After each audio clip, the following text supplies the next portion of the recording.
Hello everybody and welcome to Teddy Time. And today we're going to share The Snail and the Whale, which is written by Julia Donaldson and illustrated by Axel Scheffler.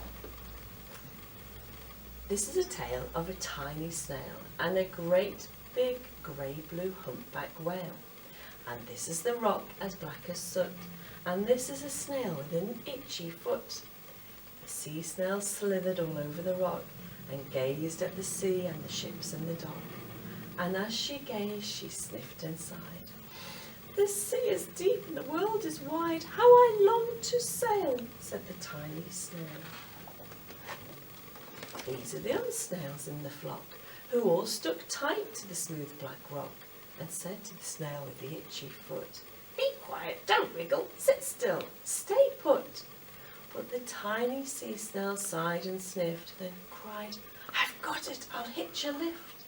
And this is the trail of the tiny snail, a silvery trail that looped and curled and said, "Lift wanted around the world."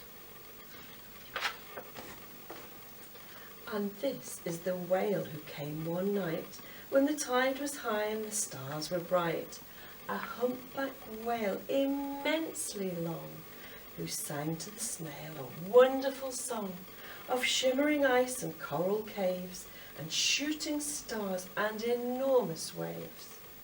And this is the tale of the humpback whale.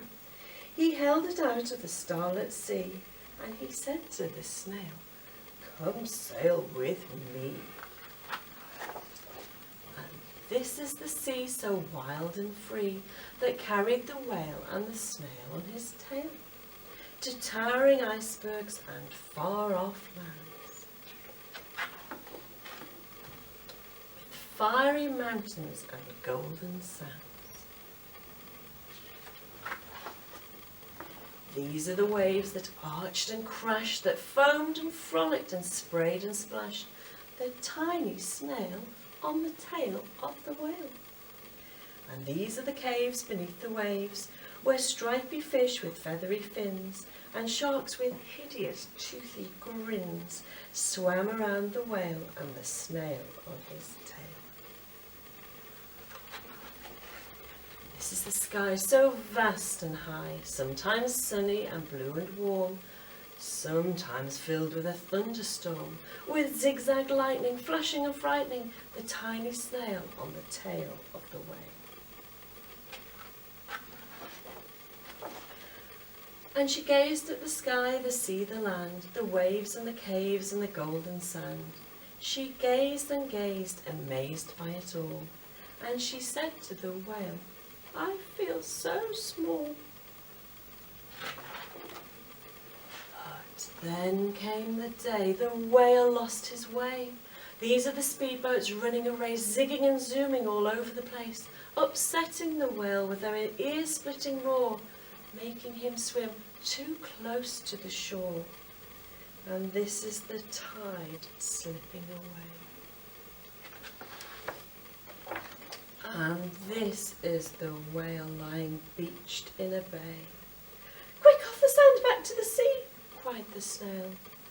"I can't move on land, I'm too big," moaned the whale. The snail felt helpless and terribly small. Then, "I've got it," she cried, and she started to crawl. "I must not fail," said the tiny snail. This is the bell on the school in the bay, ringing the children in from their play. And this is the teacher holding her chalk, telling the class, "Sit straight, don't talk." And this is the board, as black as soot. And this is the snail with the itchy foot. "A snail, a snail!" The teacher turns pale. "Look," say the children, "it's leaving a trail." And this is the trail of the tiny snail, a silvery trail saying, "Save the whale." And these are the children running from school, fetching the fireman, digging a pool, squirting and spraying to keep the whale cool. This is the tide coming into the bay.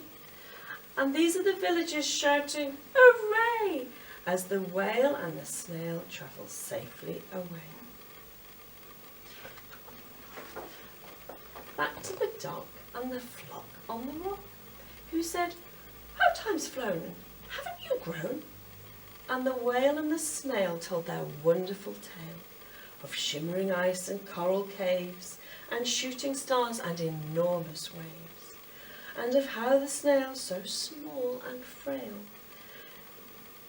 with her looping, curling, silvery trail, saved the life of the humpback whale. Then the humpback whale held out his tail, and on crawled snail after snail after snail. And they sang to the sea as they all set sail on the tail of the grey-blue humpback whale. There we go. Thank you for listening. I hope you